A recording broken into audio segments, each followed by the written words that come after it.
Hi guys, welcome to Code Bashers. So guys, in this particular video, I will be discussing the coding questions which were previously asked in TCS NQT. This is a one-shot video wherein there will be 6 to 7 coding questions I will be discussing. So guys, as you all know that TCS NQT exam for 2025 batch students will be happening in mid of September. So from today onwards, I am starting this preparation series for TCS NQT. Okay, so make sure that you're watching this video till the end. And guys, many things on my channel I have posted regarding different companies, as like last month total Accenture hiring was going on. Now TCS hiring is started, Capgemini hiring is starting, and Cognizant hiring is also starting. So all these updates and preparation material you will be getting on this particular channel. So make sure to hit that like button as well as the subscribe button for this channel, and don't forget to join this Telegram group where the discussions continuously regarding 2025 batch students are happening for different companies. The link of this Telegram group you will find in the description box as well as in the pinned comment. So guys, now let's start this video. Okay, so guys, on our top mid page of Code Bashers, we have TCS NQT preparation material for 2025 batch students. Okay, so in this particular product, you will find total 4 PDFs: verbal ability, 200 plus questions; numerical and advanced quantitative, 250 plus questions; reasoning and advanced reasoning, 150 plus questions; advanced coding questions, 50 plus questions. Okay, so all these are previously asked questions in TCS, and you will find this particular material on the top mid page of Code Bashers. Okay, if I will show you a sample of TCS verbal, let's say, so you can see here we have a question, we have proper options, and we have the correct option. Okay, correct answer also we have. And similarly, everything is well structured and according to the pattern of TCS only, and all these questions are previously asked in TCS. So this is just at a very nominal price of rupees 99, but you can get a coupon code. First 50 students will get a coupon code of TCS 2025 which will give you 20% off. All the link regarding buying it and coupon code you will find in the description box, but the discount is only valid till first 50 people. Okay, so now let's move towards the coding part. Okay, so guys, first of all, we will be discussing the question in this video, then we will be discussing the approach, and then we will be discussing how to write the code for this particular question. So let's start the question. So consider the following series, that is 1, 1, 2, 3, 4, 7, 8, 15, and so on. This particular series is a mixture of 3 series. All the prime position values are power of 2. All the perfect square positions are power of 3. And remaining positions are sum of the previous 2 values. Okay. For example, if we tell you n is equivalent to 15, then the 15th term in the series is 104. Okay. So this is the 15th term in the series and this is 104. So only value 104 should be printed in the output. You can assume that n will not exceed 40. It means that this series will continue till the total number of these values will be 40. So currently there are total 16 values and it can go till 40. So this is a series that we need to generate. Okay, we have to find the nth term of a series in which these are the rules we need to follow. That is, if the current position is the what we say is the prime position, that is prime index like 2, 3, 5, 7, 11 like this, then that position will have the value as power of 2. How power of 2? We will see it in the approach one. Next is, if that particular position is the perfect square, then it should be power of 3. And if the current position is not any of the above positions, then the values at that position will be sum of previous 2 values. So I know you might be a little bit confused. So let's just move towards the explanation part, wherein we will see how we are deriving this particular series and how we will write the code. So let's just move towards that series thing. So as I have told you in the question, it is given that all the prime positions will have the power of 2 as value, and all the perfect square will have power of 3 values. Okay, so let's just first see the prime positions. So this is one starting with one position. What are the prime positions? So 2 is a prime position, 3 is a prime position, 5 is a prime position, 7, 11, 13, 17 and 19. So these are all the prime positions. Now we have told you that all the prime positions, what they will contain, they will contain power of 2. So if you will look closely, this position is containing 2 to the power 0. This is containing 2 to the power 1, because 2 to the power 0 is 1, 2 to the power 1 is 2. this position is containing 2 to the power 2, this position is containing 2 to the power 3, and if you will see this is 2 to the power 4, and similarly going by this logic it is 2 to the power 5, and last thing is 2 to the power 6. So you can see that when we are getting the prime positions, in that there is 2 to the power values, and all the values are incrementing by 1. That is starting from 0, it is the power is going till 6 in this particular example. This is how we will fill. So we will check whether the current position is prime or not, and then we will maintain the values that till now how many values of 2 has been done, and we will add plus 1 and we will do 2 to the power 6, because here it was previous one 2 was 2 to the power 5, so next one will be 2 to the power 6. So it is incrementing in the powers of 2. So this is for the prime positions. Now coming to the what was the second thing. Second thing was that all the perfect squares will have let me just remove it. All the perfect squares will have power of 3. Okay, so let's just now see what are the perfect squares. So 1 is a perfect square, so 1 is a perfect square, 4 is a perfect square, then 9 is a perfect square, 16 is a perfect square. But they will contain power of 3. So if you will see at this position, so it is again 3 to the power 0. This fourth one is again 3 to the power 1, again incrementing by 1. This 9 is again 3 to the power 2. Okay, and then this 16, this is a perfect square, so it is containing the value of 3 to the power what will say 3 to the power 3. Okay, so this is how again you can see that powers are on these perfect square positions, power of 3 are incrementing by 1 at every perfect square. Similar was the case with 2 and starting with power 0. So this should also be not be difficult. Okay, this should not also be difficult, that because we have seen now how power of 2 in the prime indexed and power of 3 in the square indexed. Now the third condition was, I hope these two conditions are clear to you. Now the third condition was all the remaining indexes. Okay, what are the remaining indexes? So first let's just mark both prime indexed and square indexed. So 1 is a prime index, square, 2 prime, 3 prime, 4. Yes, 4 is square, 5 is prime, 6 was nothing, 7 was a prime, 8 was nothing, 9 was a perfect square, 10 okay, 10 was not nothing, so 11 was a prime, so 11 was prime, what was else, 13 was prime, 16 was perfect square, 17 and 19. So these were the index that we have already positions that we have already discussed. What about the remaining positions, that is 6, 8, 10, 12, 14, 15. So in this case also there is a one condition given, that for all the remaining positions the values are sum of previous two values.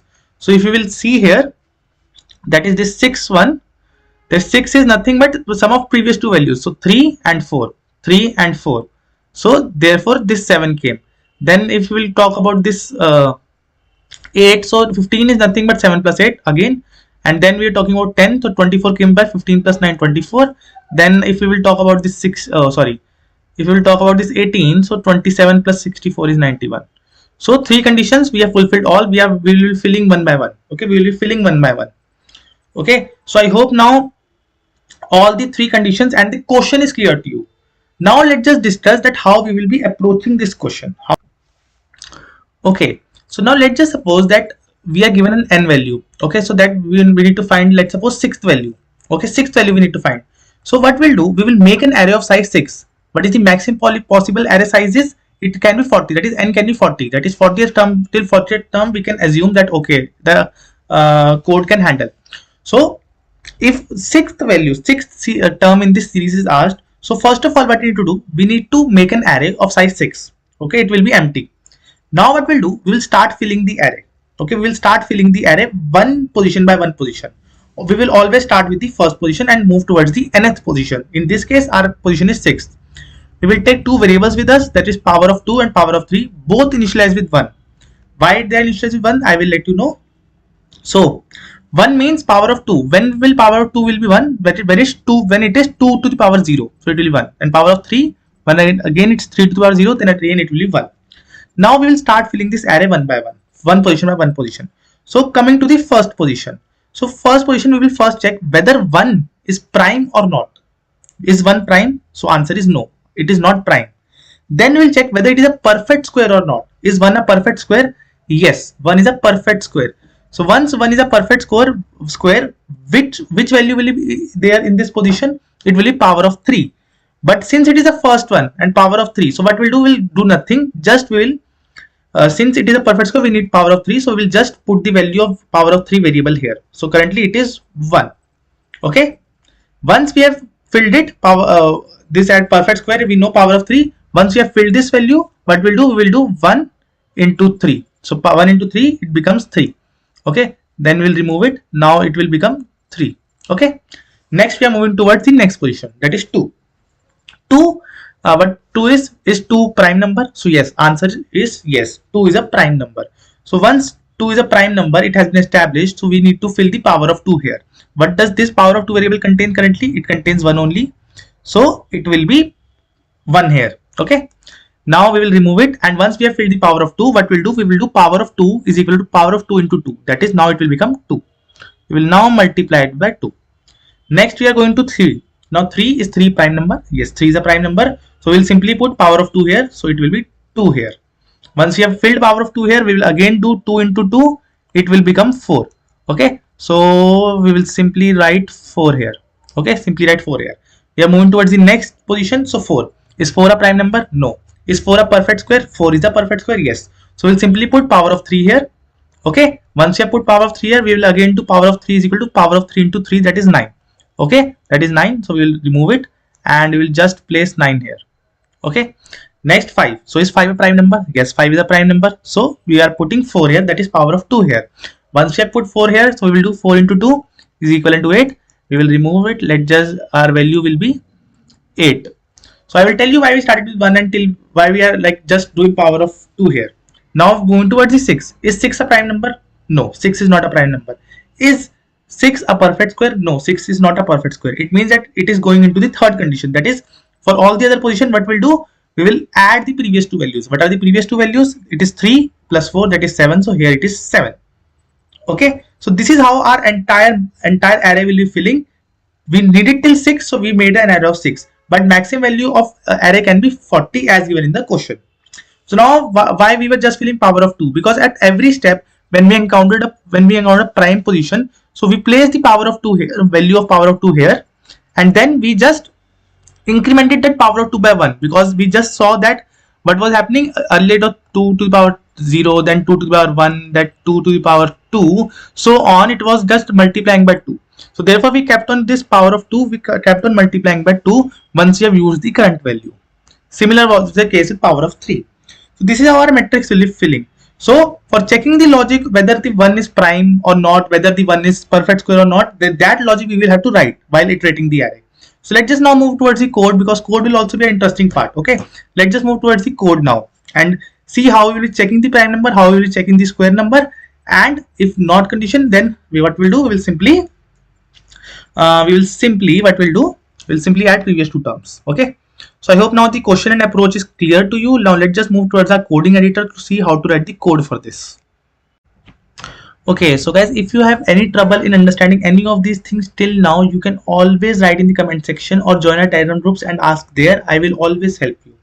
Okay, so for saving some time, I have already written the code. So let's just read the code line by line and understand it. Okay, so again, it is our main method. We have taken n as input. Okay, n means that which element we need to return, which element of the series we need to print, and as discussed, we will form the array of that size, of n size. We have defined two variables, power of 2, power of 3 with 1 1 each. Okay, now what we have done, we have iterated over the array for that I is equal to 0 and I less than n, that is for that entire series. For that series till n, we are iterating the array for finding each and every element till the n. Okay, but one thing to remember here is that, see, our series was positioned at 1, but our arrays are indexed at 0. Okay, so it means that the first element will have index as 0, but it will have position as 1. Okay, and entire playing and this entire game here is of the positions, that is whether the position is a prime number or a perfect square. Okay, so one thing to note here is that our arrays are indexed at 0. So it means if our current index is I, then the position will be I plus 1, and we need to play the game, that is to find prime or perfect square, we need positions, not the index. So therefore, first of all, we will be checking whether the current position is prime or not. So therefore, we have made a function that is prime, and in that we have passed the position, that is I+1 is the current position. I will discuss that what I have written in this is prime code, is prime function and is perfect square function. Just that I'm just giving you an overview as of now. So if the current position is prime, then what we have done, we have um, assigned current value as power of 2, and then we have done power of 2 is equivalent to power of 2 into 2, as we discussed in the approach section. Similarly, if it is not prime and it is going into else, if that if the current element is a perfect square, then what we are doing simply I plus again position we are passing, and we are assigning power of 3 here into the current value, and we are doing power of 3 into power of 3. Okay. Else, that is the third condition, that is if the current element neither is a perfect square nor is a prime current position, then what we are doing, we are simply doing the current value will be the sum of previous two values, that is error of I is equal to error of I minus 1 plus error of I minus 2. So I hope this thing is clear to you, as we have discussed in the approach sections. Now coming to the methods, that what are this is prime method and is perfect square method. So let's just first see is prime method. So see, we have got inside this function, we have got the position, and we will have to check that whether that position is prime position or not. And we discussed that what is the maximum possible value of n, that is 40. It means what I have done as of now, we have made a hash map. In hash map, we have placed all the prime numbers, till 40, 2, 3, 5, 7, 11, 13 till 39. So we have placed all the prime numbers till 40 because we know that n will never cross 40. So we have placed all the prime numbers till 40, and if we are getting any value between in which is a prime value, what we'll do, we will simply return MP of n. Okay, so if this value will be let's suppose 5, so if we will here simply will return 5 here. Okay, MP of 5 it will return, MP of 5 is present inside this array, so it will return true, that is yes, this particular 5 n is prime number. But let's just suppose now 6 comes, so n will be 6 here, and here also 6 will be there. Is 6 present here? So no, 6 is not present here. So what this MP of 6 will return, it will return false, that is 6 is not a prime number. Okay, so to generalize it, we have done MP of n. This is one way of doing it, that is we know that our where is our end goal is at 40, so we have listed all the prime numbers below 40 and we have placed it in the hash map. But if we do not know that how long, how many what is our end, like what is our end constraint, we do not know the last value of n. In that case, we will have to write a proper logic of finding the prime number, that is we will be getting this n and we'll have to write a proper logic to find whether this n is a prime or not. The thing that I've done is that smart work, because we know that end is 40, number cannot be greater than 40, but because if you in exam you don't have time, then you will have to do the smart work like this. Otherwise you will have to, if you do not know the end goal, you will have to write the entire logic for finding the prime number and remove this. Okay, so I hope this approach is clear to you. Similarly, a similar approach I've like done with the perfect square also, that is the position we have got, and all the perfect squares till 40, how many are this? 1, 4, 9, 16, 25, 36. So if any values come irrespective of this one, like 20 comes, so MP of 20 will be, what will be above 20, it is not mentioned here, so it will be false by default. So this is how it is working. But again, I'm telling you, if the end constraint is given to you, then only you can try this. But if the end constraint you do not know what can be maximum value of n, then you will have to write the proper logic of is prime number or is a perfect square. So I hope I have made my point. Now let's just run this program. And one more thing, we are doing C out of error of n minus 1, because as I have told you, index based array is index based and our positions are 1 based. Okay, so I hope this thing is clear to you. Now let's just find the 15th term only. So 15th term, it should come as 104. Let's just see what it comes. Okay, what should be our 15th term? It should be 104. Okay, so yeah, 104 is the coming as output. Let's just say one more term 16 also we get. 16 term should be 27. Okay, it will give 27. And if you have not subscribed to this channel now, please subscribe it, and please like the video, because more such videos will be posted every day till 15th Jan, till your NQT exam is not cleared. Okay, so you can see 27 is coming as an output. This was it for this video. I hope you have liked the video. Do share this video among your friends and do subscribe this channel for regular updates. Okay, so guys, on our top mid page of Code Bashers, we have TCS NQT preparation material for 2025 batch students. Okay, so in this particular product, you will find total 4 PDFs: verbal ability, 200 plus questions, numerical and advanced quantitative 250 plus questions, reasoning and advanced reasoning 150 plus questions, advanced coding questions 50 plus questions. Okay, so all these are previously asked questions in TCS, and you will find this particular material on the top mid page of Code Bashers. Okay, if I will show you a sample of TCS verbal, let's say, so you can see here we have a question, we have proper options, and we have the correct option. Okay, correct answer also we have, and similarly everything is well structured and according to the pattern of TCS only, and all these questions are previously asked in TCS.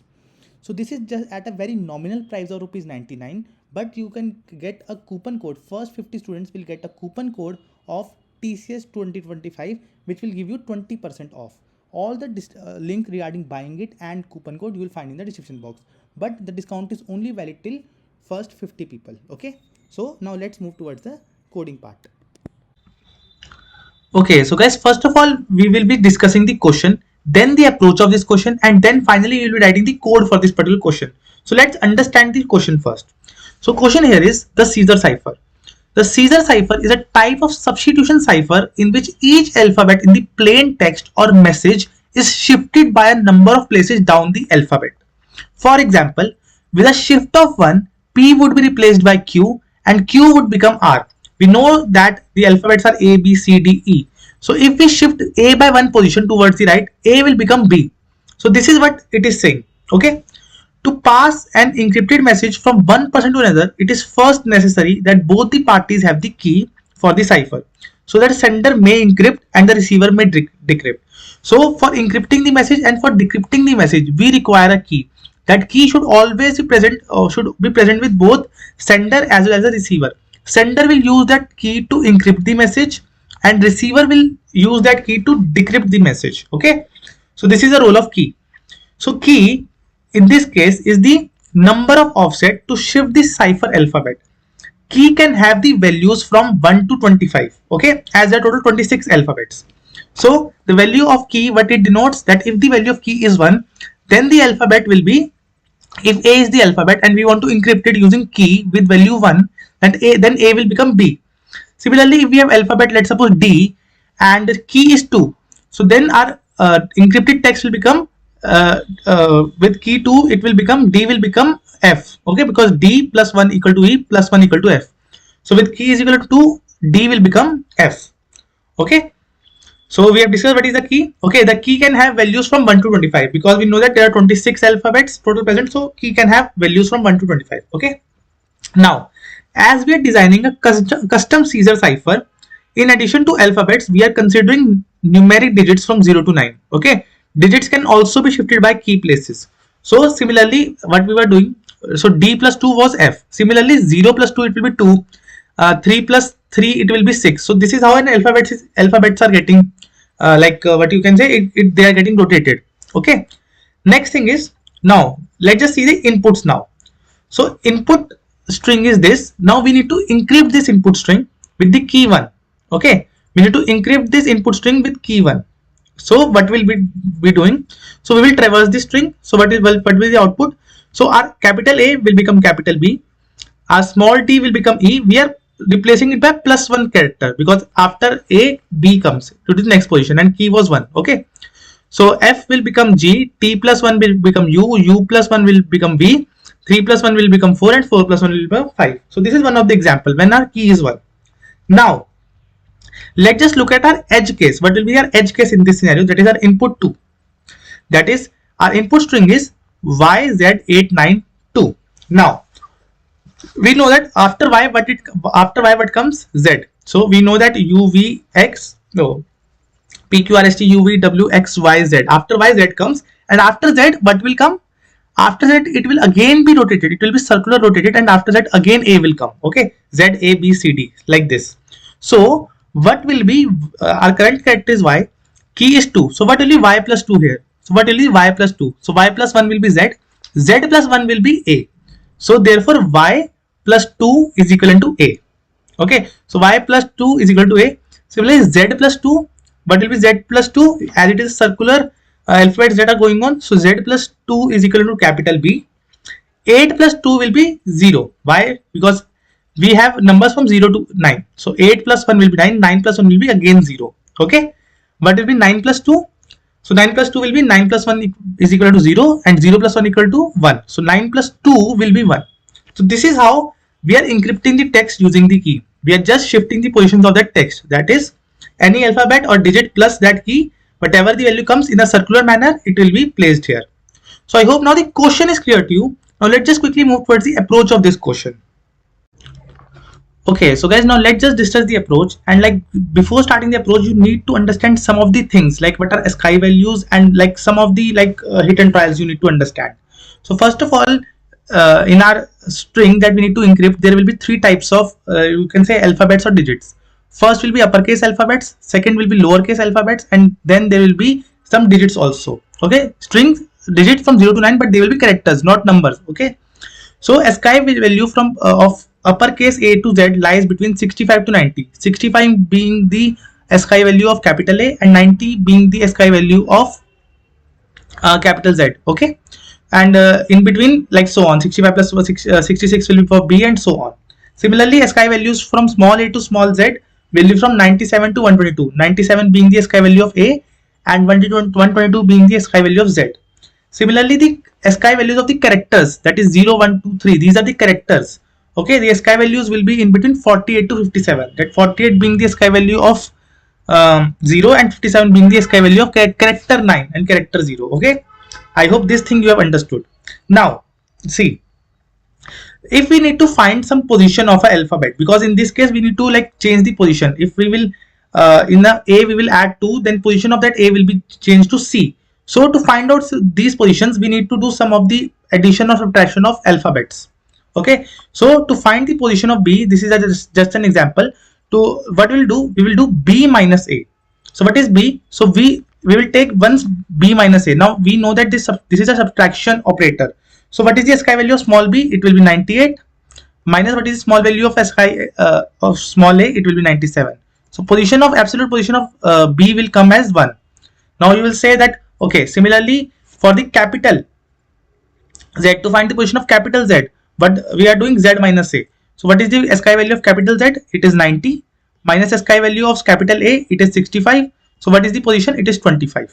Okay, so you can say you can consider here that all the alphabets, whether they are capital or they are lowercase or even if they are digits, so they are starting from 0 index, like 0, 1, 2, 3, 4, 5, so on. So these are indexes, and in these indexes, A being at 0 index, B being at 1 index, C, D and so on till 25th index, Z will be there.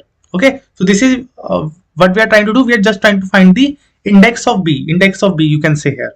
Okay, next thing is to find the position of 8. What will be character 8 position? So it will be again 8 minus 0. 8 character minus 0 character. What is the value of SKY value of 8? It will be 56 minus SKY value of 0, that is 48. It will be 8. Okay, this thing you need to understand. Next thing that you need to understand is the addition of character and integer. Okay, so addition of character and integer will give you new character. So if we are adding the key to our A, that is this is a small a, and we are adding our key to it, that is our integer, we will be getting C, because as what is the SKY value of A? SKY value of 8 a small a is 97 plus 2, it is giving 99, and what is 99? 99 being typecasted to character, it says small c. So this is how we are getting C here. So character plus integer will give us character. Okay, next thing is the mod operator that we will be looking. First of all, why we are using mod operator? Mod operator is used to find the remainder. So if we are doing 50 mod 26, what will be the remainder? It will be 24. See, similarly, if we are doing like just suppose 3 mod 2 we are doing, it will give us 1. This is the remainder. 4 mod 2 we are doing, it will be giving us 0, because 0 is the remainder.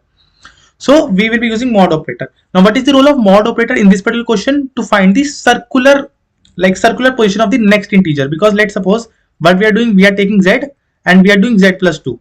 So as of now that we have seen that character plus 2, what it will give. So SKY value of small z is 122. Okay, plus 2 it will give 124. But what we told you that once you are rotating z by 2, so it should give us value as b.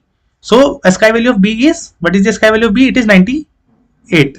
Okay, so these 124 and 98 are separate. So what we'll do now, so once we have got this SKY value, we will use the mod operator. How we will use the mod operator, that we will look, but this mod operator in our code, in our this particular question, is used for the circular to, but you can say to use as the circular dependency, or you can say to resolve circular issues, that is z plus 2 should give us b, not something else character. So this, to resolve this particular thing, to for circular thing, we are using this mod operator. So I hope now all these three things are clear to you. Now let's just move, let's just see with the help of example. Okay, so this is the input key that is given to us: capital A, D, small y, capital Z, 8 and 9, and our key value is 2. So what is our expected outcome? Let's just write it. Let's just write an expected outcome. So for capital A plus 2, it will give us capital C. D plus 2, it will give us small f. Y plus 2, it will give us A. Okay. Z, capital Z plus 2, it will give us capital B. 8 plus 2, it will give us 0, because as we discussed in the that section, in the first section, introduction, when we were reading the code. And 9 plus 2, it will give us 1. Okay, how this outcome came, we have already discussed. Now how to bring this outcome via code, that we need to discuss. Okay, so see, first of all, we will be traversing this input string one by one. Our capital A will come. So first of all, we need to check that current letter, current alphabet, is it a lowercase, is it a uppercase, or is it a is it a digit? Okay, so how we will check? We will be checking using the ASCII values. If the ASCII value of the current character lies between the ASCII value, range of ASCII values of this, it means that it is a capital one. If it lies between the range of this, then it means it is a small one. If it lies between this range, it means it's a character.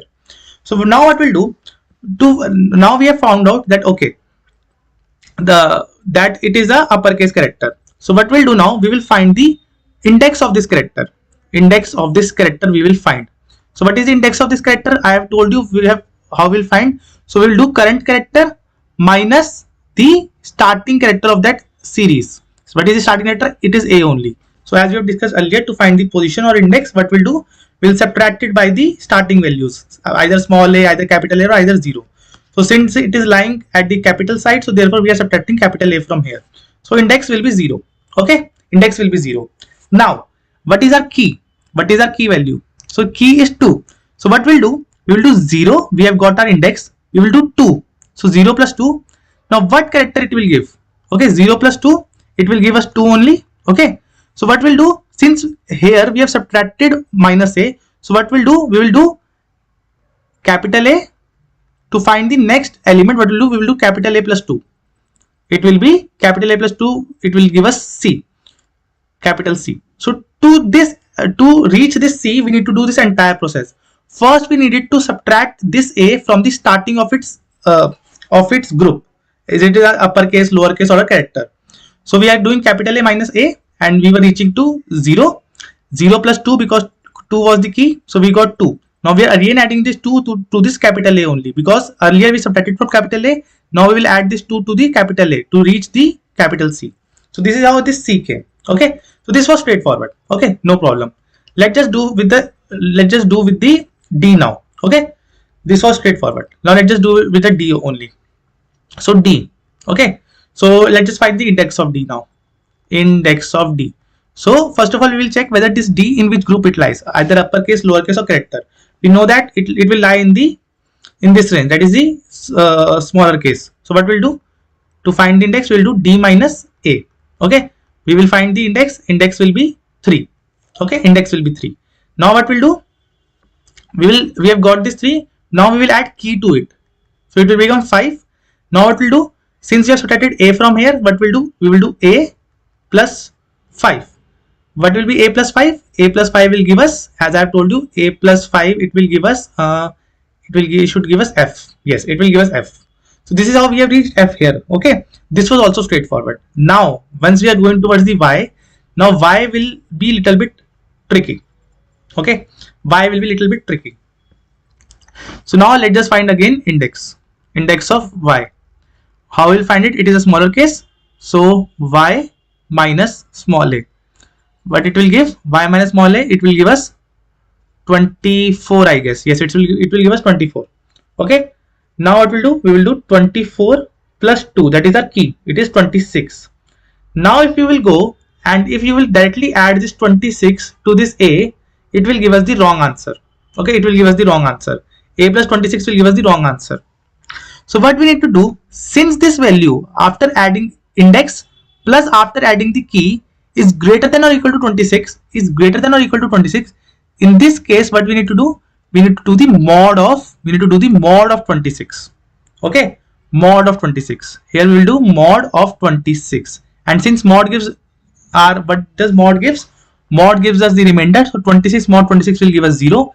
Now once we will add this small a plus 0, what it will give? It will give us a only. And what was our required answer? It was required answer was a only. So I hope you have understood that once we have added the key and now our SKI and our resultant index was equal to or greater than 26, we did mod of 26 and it was 0, and we just added 0 to it, 0 to a, and it was AR. If you have still doubts, let's just see with the z thing. Okay, let's just see with the z thing. Okay, now first of all, again index we will find, so capital Z minus capital A, it will give us 25. 25 plus key is 2, it will give us 27. So 27 mod 26 we will do, it will give us 1. And now we are doing capital A plus 1, but it gives capital A plus 1, it will give B only. This is how B is coming. So since it was the smaller alphabet, we were doing mod 26. It was the capital alphabet, we were doing mod 26. But now let's just see with the case, but since the characters are coming. So since the characters are coming, so let's just do its similar thing here also. So okay, first we'll find the index. By 8 we'll know that okay, it lies in this particular group. So 8 minus 0 we will go. Okay, 8 minus 0 we will go. We will get 8. So in this we will add key, so it will become 10. Now see, once there were alphabets, so we were doing this key mod 26 because we know that total alphabets are 26. But now since these are these are the characters from 0 to 9, so we know that once this value is coming, once we have added the key to this index, we have got the value 10. Now we will do mod of 10, not mod of 26, because total number of characters from 0 to 9 are 10. So once we have done this, what we have achieved? We have achieved 0 only. So 10 mod 10 equal to 0. Now once we will add this 0 character to 0, it will give us character 0 only. So this is our desired answer, that is character 0. Similar was the case with 9 also. We need to do anything, just that one difference was that in characters from 0 to 9, okay, we will do mod of 10 because total number of characters from 0 to 9 are 10. But in case of smaller alphabets and upper alphabets, we will do mod of 26 because total alphabets in those range are 26. So I hope now the approach of this question is clear to you, how you need to do step by step and what all exactly things are happening at each iteration. So I hope the approach is clear to you. If you have found this video informative till now, please hit the like button. If you still have doubt, continue watching it because I will be writing the code now for this particular approach. Okay, so let's just now move towards the editor. Okay, so guys, for saving time, I have already written the code and I will tell you line by line that what line is doing what thing. Okay, and as we have discussed in approach, we will be implementing the same in this particular code also. So first of all, we need two inputs. One is the string str that we need to encrypt, and next one is the key, that by how much positions we need to encrypt that key. So what we'll do, the approach will be simple. We will be iterating over this input string one by one using this for loop. First of all, we will be checking whether the current character, to which group it belongs, whether it belongs to uppercase, whether it belongs to lowercase, or whether it belongs to the what do you say, the characters from 0 to 9 in that group. So these are the if conditions for checking this. How we can check it? Using the SKI values. If it lies in the range of 65 to 90, it means it's a capital one, uppercase. If it lies from the range 97 to 122, it means that it is a lowercase. Similarly, if it lies in the range of what you will say 0 to 9, then it means that it is an integer. Okay, so let's just suppose it is an uppercase. So first of all, what we need to do, we need to find the index. Index will be current element minus a, capital A, because we are in that uppercase group. Next, what we'll do, we will do index plus key, as I have told you that how many positions you need to shift towards the right. Then we will do mod 26. Why mod 26? Because we need to include this circular, what you can say, circular rotation we need to do. Okay, so rotation we need to do. So after that A should come, not any other character. Okay, so therefore circular rotation, for that purpose only we are doing mod 26. And why 26? Because capital alphabets are 26. Therefore we are doing mod 26. Once we have got the required index, that is this index we have got, that is let's suppose 3. So 3 means 3 index means D. So then this index will be added to that capital A only, and it will be stored in the current str of I. Okay, current str of I will be done. So if it was A earlier and key was 2, so A plus 2 it has become C. So this will contain C now. Similar are the cases with the small small alphabets also. If they lie in the SKY values from 97 to 102, it means that they are small, lowercase. Again, index will be that current element minus lowercase a. Then we will be adding the key to it, and we will do again mod 26, because again mod 26 we will be doing because 26 smaller alphabets are there. Again, str of I is equal to find the next element, because we have added the key. Now we have the index of the next element, so we will simply add that index to the small a, and we will place it in the current str of I. So if it was small a, it would have become small d. If it was small d, then it will become small, like 2 d was there, so f it would have become. Okay, and if it does not goes into if else if, then it will go into this else condition. That is, the current elements belongs to 0 to 9 characters. So in this case, again, to find the index, we will be doing current element minus 0. Then again, in this index, we will be adding the key, and we will be doing mod 10, because from 0 to 9 there are total 10 characters. After 9 it should again go to 0, not any other alphabet or character. Again, current element will be replaced by index plus 0, capital 0, character 0.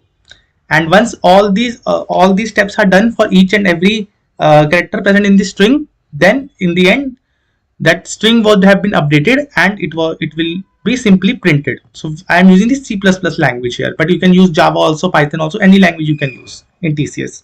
So we are simply printing that output string. Let's just run with the sample output that we were given here. ADYZ 89. Okay, ADYZ 89. So ADYZ 89 and key was 2. Okay, let's just see if it runs successfully or not. Ideally it should run. Okay, so it will be CFAB01, and what was our expected output? CFAB01. So it is performing very well. That our code that we have written, it will pass all the test cases that will be given to you.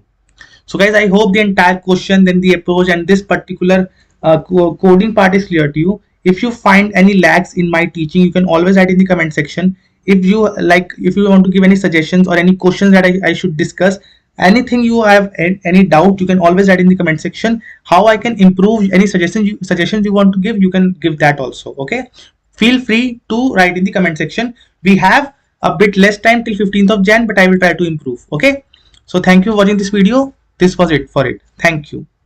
Okay, so guys, on our top mid page of Code Bashers, we have TCS NQT preparation material for 2025 batch students. Okay, so in this particular product, you will find total 4 PDFs: verbal ability 200 plus questions, numerical and advanced quantitative 250 plus questions, reasoning and advanced reasoning 150 plus questions, advanced coding questions 50 plus questions. Okay, so all these are previously asked questions in TCS, and you will find this particular material on the top mid page of Code Bashers. Okay, if I will show you a sample of TCS verbal, let's say, so you can see here we have a question, we have proper options, and we have the correct option. Okay, correct answer also we have, and similarly everything is well structured and according to the pattern of TCS only, and all these questions are previously asked in TCS.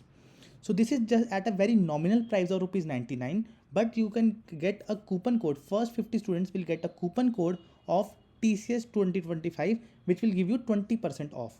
All the link regarding buying it and coupon code you will find in the description box, but the discount is only valid till first 50 people. Okay, so now let's move towards the coding part.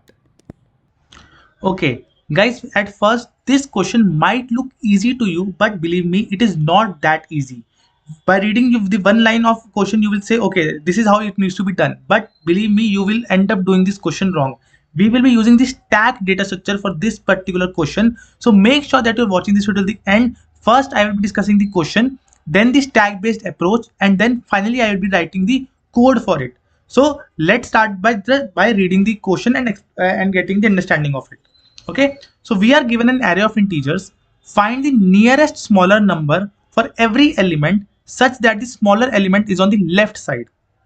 I know question might not, you have not understood the question. It is saying simple. Given an array of integer, this is the array of integer that is given to us, this first one. Okay. Find the nearest smaller number for every element. For every element, we need to find the nearest smaller number such that the smaller element is on the left side. Okay. So let's just see.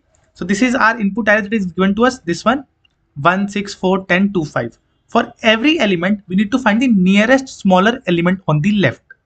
Okay, so let's just see what it is trying to say. So currently we are at the first element. Okay, currently we are at the first element.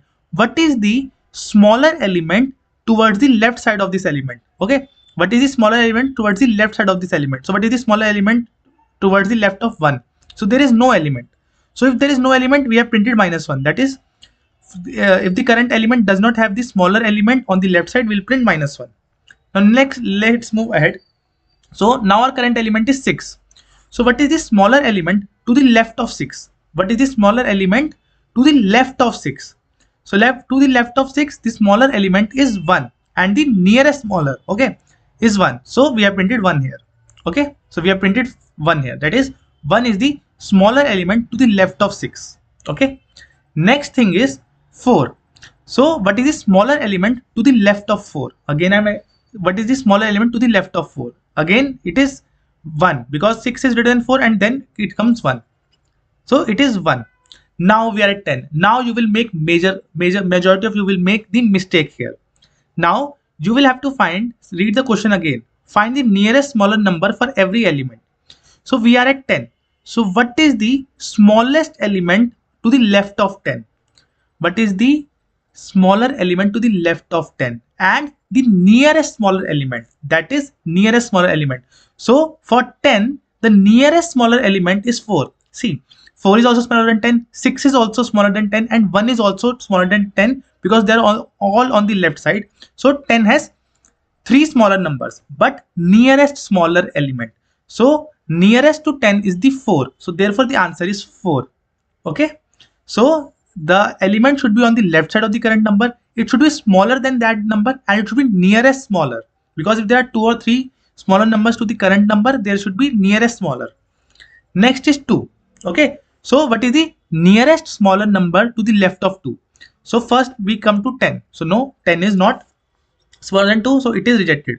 Next is 4. Again 4 is not smaller than 2, it is rejected. Next is 6. Again 6 is not smaller than 2, again it's rejected. Next come 1. So yes, 1 is smaller than 2 and it is nearest also. So answer will be 1 here. Next is 5. So what is the nearest smaller element to the left of 5? So coming to 2. So is 2 less than 5? Yes, 2 is less than 5 and it is nearest also. So 2 is also less than 5 and 1 is also less than 5 and 4 is also less than 5. So what is nearest one? Nearest one is 2. So therefore 2 is the answer here. Okay. I hope this question, sample input is clear to you. Next we will move towards the next input, that is 3, 2, 1. This is the elements. So when we are at 3, what is the nearest smaller element to the left of 3? There is no element that is smaller than 3. Okay, so therefore -1.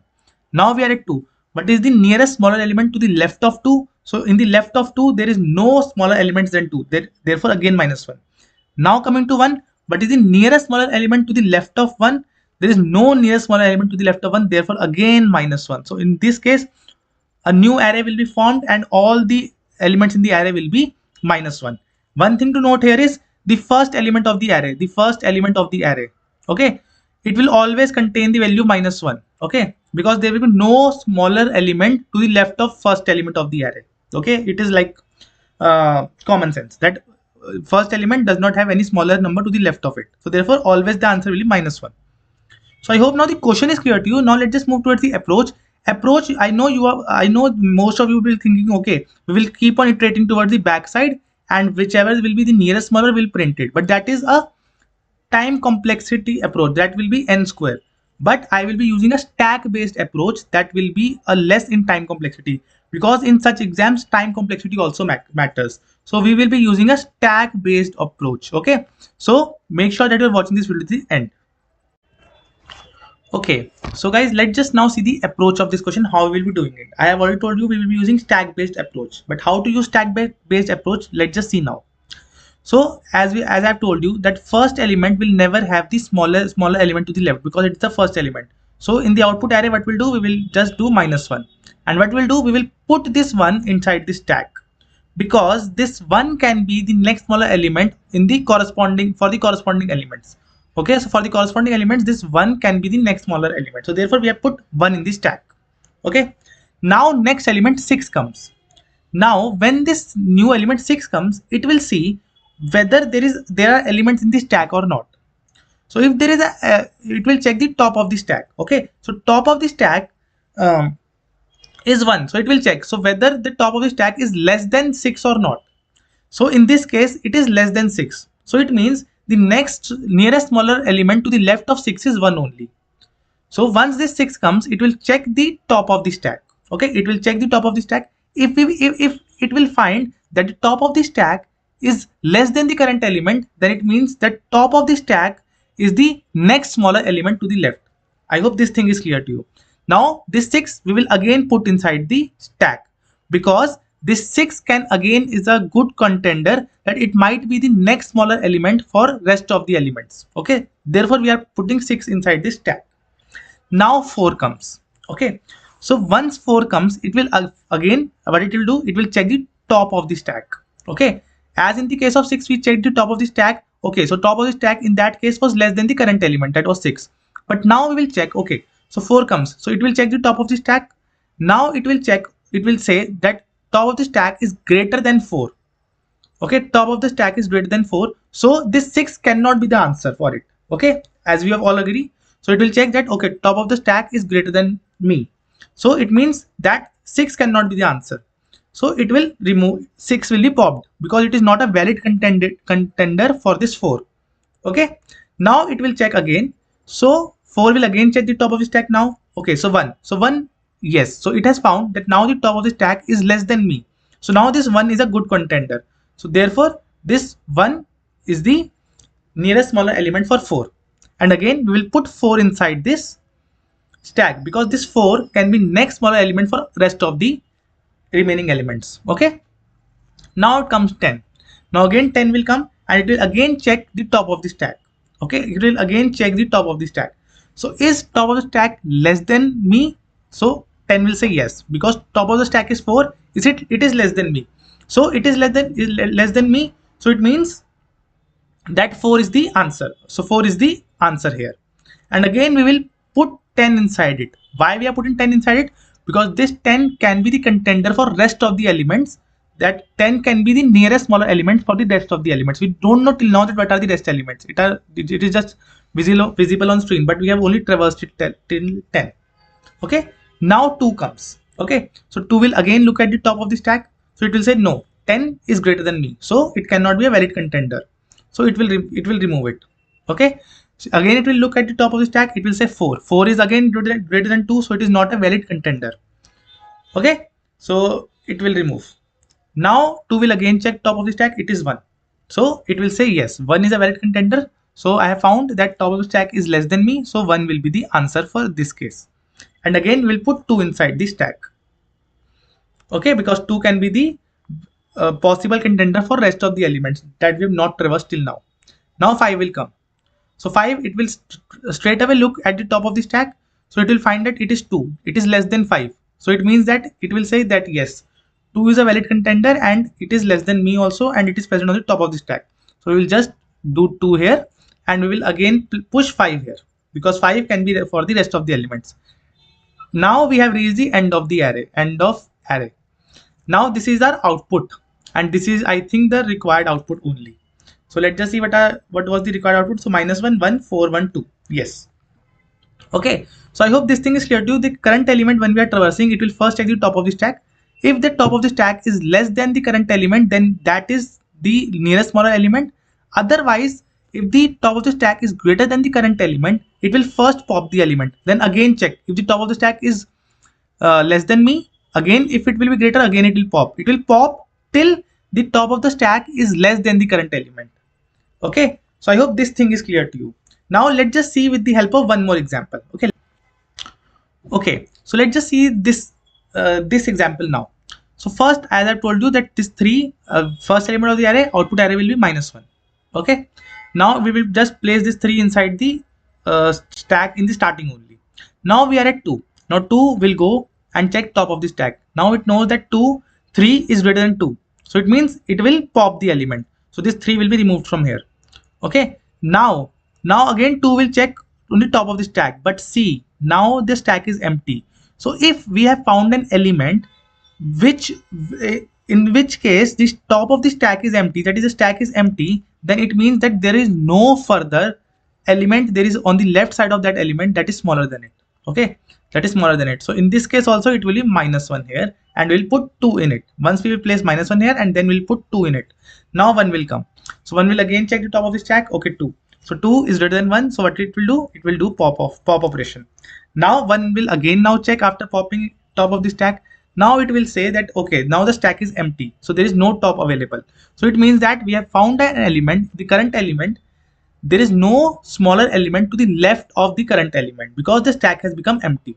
Okay, so here also in this case also we what will do, we will do -1, and this is our required output.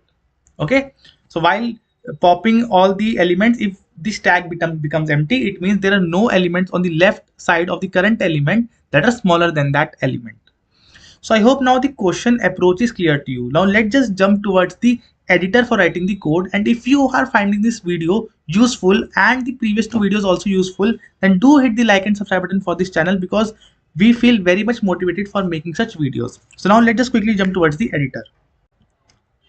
Okay, so guys, for saving time, I have already written the code and I will be like telling you line by line what each line is doing. So first of all, we have taken n as input, that what will be the length of the input array. Then we have defined 2 arrays. One is the input array and then another one is the output array, as we have discussed in the question. Next, this is the for loop for taking the input array, okay, for elements in the input array. Then we have declared the stack as we are using the stack based approach. And I have told you that in the output array, the first position will always be -1 because there is no smaller element on the left of first element is present. Therefore, on the output array, first index is -1. Next, we are pushing the first element of the input array into the stack, as I have told you that it will remain -1, but this 1 will be pushed into the stack. So therefore, this is what I have done in this particular line. Okay, then we are iterating over the rest of the input array. Okay, from index equal to 1 till less than n. Okay, what we are doing, first of all, when the current element comes to us, that is the current element, it will check the top of the stack, and once at top of the stack, if on the top of the stack will be greater than the current element, then it will pop, and it will continue to pop so until the top of the stack becomes less than the current element, or the stack becomes empty. So this is where this while loop comes. That is, we will be removing the elements from the top of the stack till they are greater than the current element. Okay, till they are greater than the current element, or the size becomes 0. Okay, so if these conditions are successful, till then we are popping the array. Okay, now once this while loop is over, either what is the breaking condition of this while loop, either the stack becomes empty, or we have found the element on the top of the stack which is less than the current element. So that is why we are written this if else. So now if the stack becomes empty, after this while loop is over, then it means we have not found any element that is smaller than the current element towards the left, right? So therefore what we have done output array is equivalent to -1, because we have not found any element to the left of the current element which is smaller than the current element. Okay, this was the case when stack becomes empty. When stack is not empty, that is the else case, it means that now we have the element on the top of the stack which is less than the current element. So in that case, what we have done output of the array with the top of the stack, that what element at the top of the stack. Okay, so I hope this if else is clear to you. Okay, next, for moving towards the next iteration, what we used to do, we used to push the current element inside the stack, because current element can be a probable contender, can be a good contender for next elements to come. It can this element can become the next one element for other elements to come. Okay, so this is how we have done. This is why we have done stack dot push the current element. Okay, So I hope this entire for loop and the logic is clear to you. Next, this for loop is written just because to print out the output array, that okay, which elements are smaller than the current element that needs to be displayed. So that was information was present inside this output array. So now let's just run this particular code. Okay, and let's just see whether it gives us the correct output or not. So it is giving it -1 1 1 4 1 2. This is our required output. Okay, -1 1 1 4 1 2. And next was let's just test on the next input. It was 3 3 2 1. Okay, 3 2 1.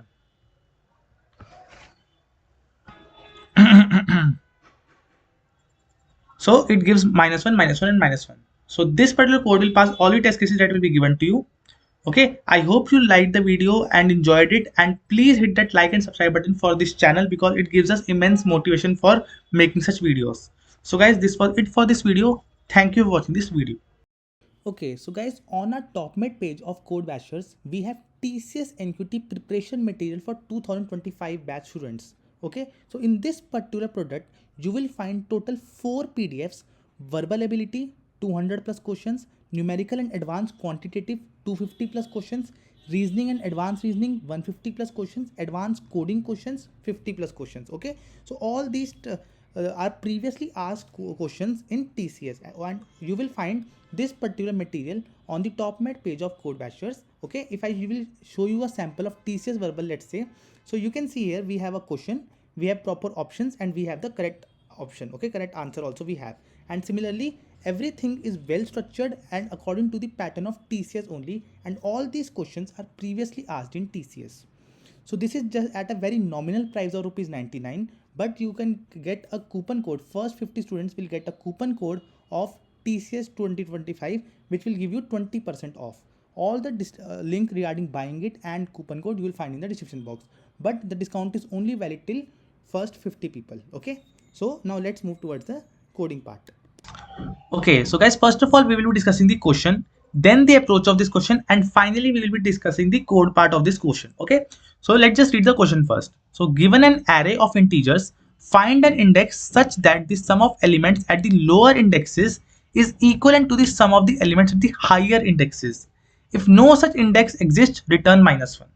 So let's just understand this question with the help of example.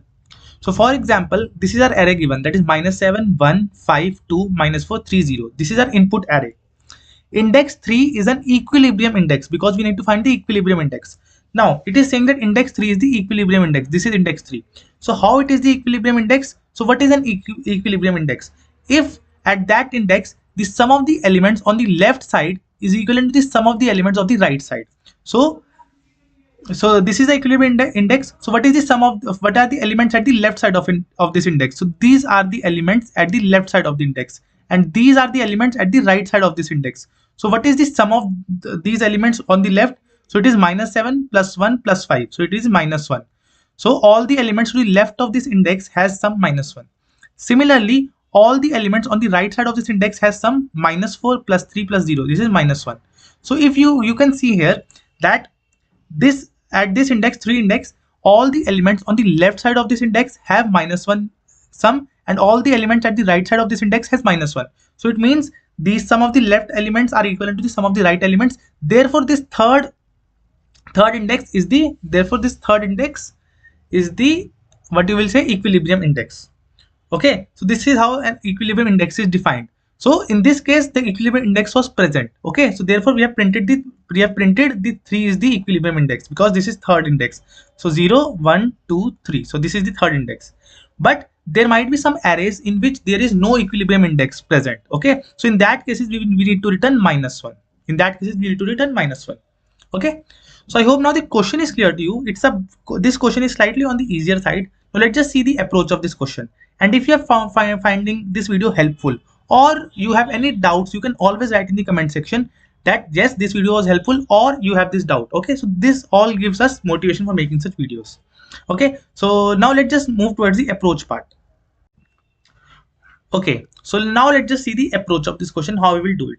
So this is our input array that is given to us, -7 1 5 2 -4 3 0. We need to find the equilibrium index. And what is equilibrium index? Equilibrium index is nothing but the sum of the elements to the left of those index is equal to sum of the elements to the right of those index. Okay, if that is the case, then it is an equilibrium index. So what we'll do in this approach, what we'll do, we will form two arrays. One array will contain left sum, next array will contain right sum. So you will be confused at what this left sum array will do. So let's just see. So see, while we are iterating this array, first of all we will be filling the left sum array and then we will be filling the right sum array. Okay, so once we are iterating this array, that is -7 1 5 2. Okay, so for left sum we will be iterating from left to right, and for right sum we will be iterating from right to left, this array. So let's just fill the left sum array first. Okay, so -7. So we are at this index, that is we are at the current index -7. Now what is the sum of the elements to the left of this 7 -7? So since it is the first element, so the sum of the elements to the left of this element is 0. Okay, so we will place 0 here. Now we are coming to the next index, that is 1. Okay, that is 1. So what is the sum of the elements to the left of this 1? Okay, to the left of this 1, this is -7, because we won't include that particular element in the sum. We only want the sum of the elements towards the left of that element. So the sum of the elements to the left of this 1 is only -7. So therefore we have placed -7 here. Now we are at 5. Okay, we are at 5. Now what is the sum of the elements to the left of this 5? It is -7 plus 1, that is -6, right? I hope you are with me. And how we are calculating this sum, because every time whenever we are at index, we do not need to again go back and calculate the sum of all the elements. We can maintain a variable, that is sum left. Okay, sum left we can maintain. So this is a variable. Initially it will be 0. So 0, then it will be -7. It will, like, whenever we are processing an index, we can always add the value to this particular variable. So let's just start over. I hope the idea is clear to you. Let's just quickly start over so that you know that how to do it. So currently, once we are iterating the array, we are at -7. So sum left will be 0. So we have placed 0 here. Now we are at next index, that is this one element. At one element we are there. So what we'll do sum left -7 here. So it will contain now -7. Okay, it will contain -7. We are at 1, so it will do -7. So before moving to the next index, we will add this one to the sum, so it will become -6. Okay, so we will add -6 here. Now before moving to the next element, we will add +5 to it. So after it will become -1. So at this 2, this sum left will contain -1. Now we are at -4. Now before moving to -4, we will add 2 to it. So -1 plus 2 equivalent to 1. So we have 1 here. Now before moving to 3, we will add -4. Okay, so 1 minus 4 is, this all is contained in this sum left variable. So 1 minus 4 is -3. Okay, so -3 it is there. So till here it is -3. Now again we will add, what we'll do before moving to 0, we will add this 3 to it. So -3 plus 3, it becomes 0. So we have added 0 here. Oh yes. So this index in the sum left represents the sum of the elements to the left of current index. So if we are talking about this 0, so all the elements before it has some 0 only. So -7 plus 1 -6, -6 plus 5 is -1, -1 plus 2 is 1, 1 minus 4 is -3, -3 plus 3 is 0. So therefore this value represents the sum of the elements to the left of this element. Okay, so I hope this is clear to you, the left sum. Similarly, we will do with right sum, just one difference, that in right sum what we'll do, we will traversing from right to left, from backwards we will start like this. So again we will take any variable, right, left. Okay, initially it will be 0. So we know that it will contain, if we are at current element, it will contain the sum of the elements to the right of that element. So if it is the last element, of course it will be 0. So right left will be 0. So here we will place 0. Now before moving to 3, what we'll do, we will add this 0 to this right left. So 0 plus 0 is 0 only. So again, to sum of the elements to the right of 3 is 0. Okay, now again before moving to -4, what we'll do, we will add this 3 to this right left. So we will do +3 equivalent to 3. So it is 3. Now again moving towards 2, what we'll do, we will do 3, we will add this -4 to this right left. So 3 minus 4 is -1. So we will do -1 here. Okay, now again going to 5, again before going to 5, we will add this 2 to -1. So it will become -1 plus 2 will become 1. Okay, so it will become 1 here. Okay, again before going to 1, we will add this 5 to it. So 1 plus 5 will become 6. 1 plus 5 will become 6 here. Okay, so again going to minus 7, we will add 6 minus 7 minus 1. So 6 minus 7 equivalent to minus 1 here.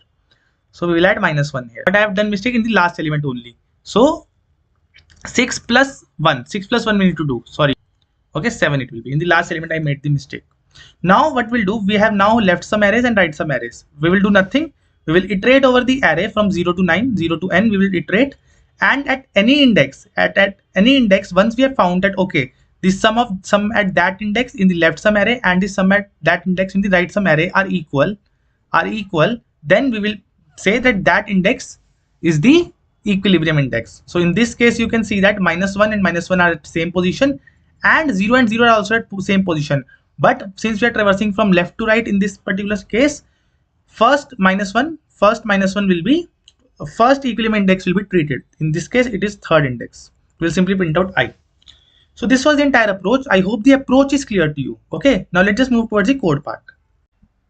Okay, so guys, for saving time, I have already written the code, and let's just read line by line what this particular code is doing.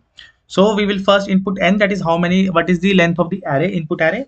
Then we will declare the arrays. First is the input arrays, next one is the left sum array, next is right sum array, and we have declared the index. Okay, because if no equilibrium index is found, we need to return minus 1. Therefore, we have initialized this index variable as minus 1. So this for loop is for taking the input in the array. Okay, then we will first fill the left sum array, as I have told you. That is, left sum at the current element denotes the sum of the elements to the left of that particular element, but that particular element is not included in that sum. Okay, remember that. So we have taken a variable called left. It will contain the left sum of the current element. So this is the loop for filling out the left sum array. Okay, so initially what we'll do, we will do left sum of current I equivalent to the left, till now the left value. So initially at first location, we know that the element that is present in the first position, its left sum is already 0. So therefore initially we have done left sum of I equivalent to left. And again, before going to the next position, we are adding current element to this left sum. As I've told you that before going to the next position, that particular value will be added in the left sum variable. Okay, in the left sum variable, and this will continue and it will fill the left sum array. Similar case we need to do with the right sum array. Again, we have taken the right variable, it will contain 0. We are iterating from back to starting, reverse we are iterating, that is last element first and then the first element. Okay, now again we know that the right sum of the last element, the elements that are present, the right elements of the last element of the array are 0 only. There are no right elements to the last element. Therefore initially only we have done right sum of I equivalent to right, so that 0 will go there. And then again, before moving to the next position, like this particular value will be added first. Okay, this particular value will be added. So I hope I have made my point, and this is how the right sum array is filling. Then what we'll do, we will iterate from 0 to n, because these are the number of this is the length of the array. And at any position we will check if the left sum of that index is equivalent to the right sum of that index. If that is equal, we have found the equilibrium index. We will just set the value of index variable to that particular index, and then we will break from here, because there might be possibility that there are 2 or 3 equilibrium index present in the array, but we are only worried about the first index, that is equilibrium index. So therefore once we have found it, we will be breaking it, and in the end we will be simply doing cout equi index. There might be a case where there are no equilibrium index present, so there in that case, since we have initialized this equi index with -1, therefore this variable -1 will be printed, okay, with no changes. Now let's just run our code. So this was our input, 7 minus 7 152 minus 430. So in this case our equilibrium index should come out to be as 3. Okay, so you can see 3 is coming. Let's just see a case wherein the equilibrium index should be coming out as 1. Oh sorry, -1. So 1 2 3 4. So in this case, if you will check 3, okay, in this case also no. So let's just do it 4, and let's just do it 5. Okay, so these are 4 elements. In this case -1 should be coming as the equilibrium index, because no, okay, you can see -1 is coming. So this particular code will pass all the test cases that will be given to you. You can always take the screenshot of this code. Okay, I have explained line by line. If you still have any doubts or you want some more questions, you can always write in the comment section that yes, we are liking this series. Please hit the like and subscribe button for this channel, because that will motivate me to make such videos, and we are continuing making these videos till the 15th of Jan. Okay, so we will be covering aptitude also. Currently we are focusing on coding part, but we will soon start the aptitude also. So be present on this channel. Thank you for watching this video. Okay, so guys, on our top mid page of Code Bashers, we have TCS NQT preparation material for 2025 batch students. Okay, so in this particular product, you will find total 4 PDFs: verbal ability, 200 plus questions; numerical and advanced quantitative, 250 plus questions; reasoning and advanced reasoning, 150 plus questions; advanced coding questions, 50 plus questions. Okay, so all these are previously asked questions in TCS, and you will find this particular material on the top mid page of Code Bashers. Okay, if I will show you a sample of TCS verbal, let's say, so you can see here we have a question, we have proper options, and we have the correct option. Okay, correct answer also we have, and similarly everything is well structured and according to the pattern of TCS only, and all these questions are previously asked in TCS.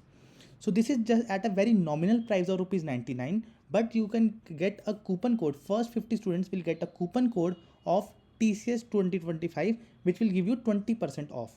All the link regarding buying it and coupon code you will find in the description box. But the discount is only valid till first 50 people. Okay. So now let's move towards the coding part. Into packets. Okay, the chocolate packets are represented an array of n numbers of integer values. Okay, the task is to find the empty packet of chocolate and push it to the end of the conveyor belt. So let's just simply understand with the help of the example. So it is nothing, just that we are given an array. Okay, so we are given arrays, and each element represents the number of chocolates in that particular packet. Okay, so here inside this packet there are 4 chocolates, inside this packet there are 5 chocolates, and inside this there are 0 packets. So what this question is saying, that okay, you can see that there are some packets with 0 chocolates in them, so we just have to move them to the end of the array or the end of the conveyor belt. So this packet contains non-zero number of chocolates, so it will remain like this.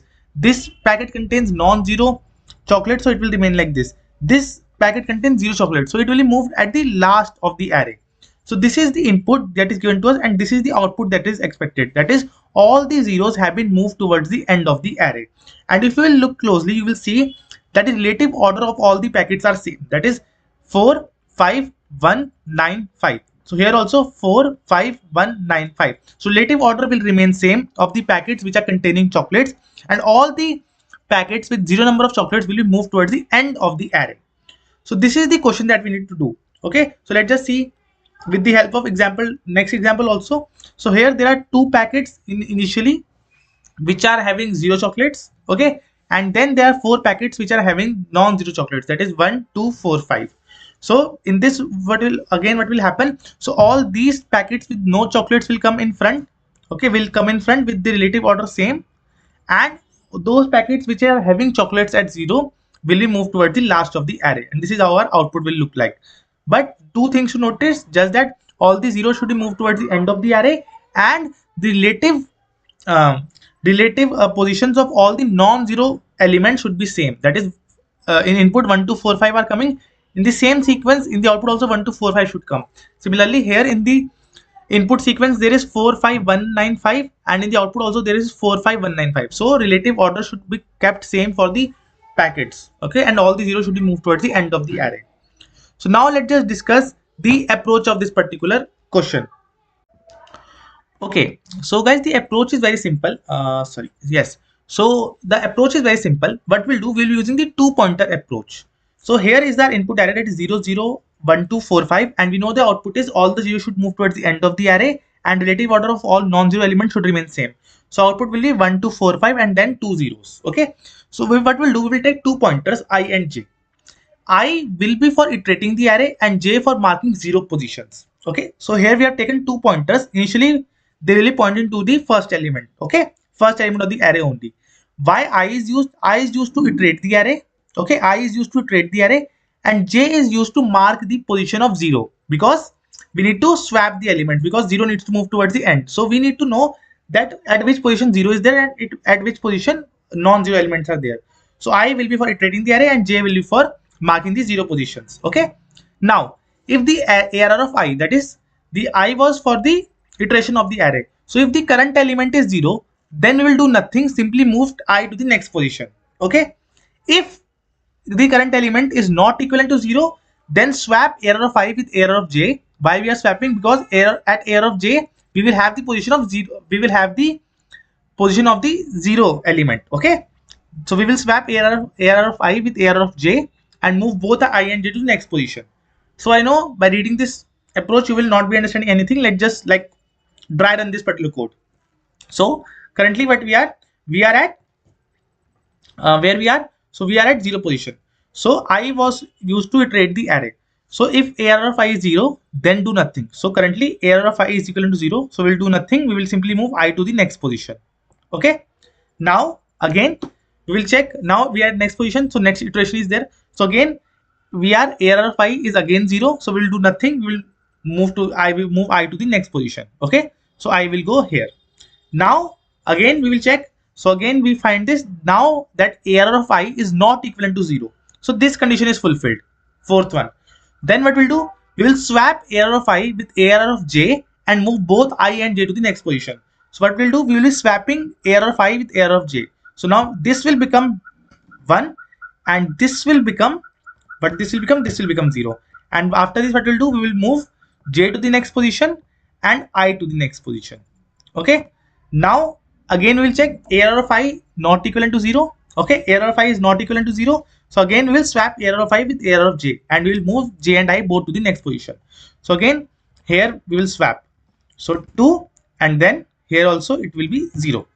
And again we will move I to the next position and j to the next position. Okay, again we'll check for error of I. Again error of I is not equivalent to 0. It is 4. So again we'll swap those values. So here it 4 will come. Here 0 will come and we'll move towards the next position. I also to the next position. Okay. Now again we will check error of I. Again error of I is 5. So it means it is not equal to 0. So again we'll swap the elements. So it will become 5 here and 0 here. And we'll move I and j to the next position. Okay, I and j to the next position. So after doing this, I comes outside the loop. It means the iteration is over and you will see now that okay, all the 0 elements have moved towards the end of the array and all the non-zero elements with the relative position intact are at the starting of the array. So this is the entire approach. It is very simple. You just have to take two cases. If the current element is 0, then what to do? If the current element is not 0, then what to do? So this is the simple case in which we can do this. So I hope now the question and approach is clear to you, and if you are finding this video very useful, then please hit that like button as well as subscribe button, because these things motivate us for making more such videos. So now let us quickly move towards the editor and write the code for it. Okay, so guys, for saving time, as you all know, I've already written the code. Let's just go line by line to see what that code is. Okay, so first of all, we have taken n as input, that is the length of the array. Then we have taken all the elements of the array as input. Okay, then I told you we will be taking two variables, j is equal j and I. So I will be for iterating over the array and j will be denoting the latest position of 0 element. Okay, so both will be starting with 0 only, that is 0 index only. So j equal to 0 and I is also equivalent to 0. Now while iterating the array, I have told you there are two conditions possible.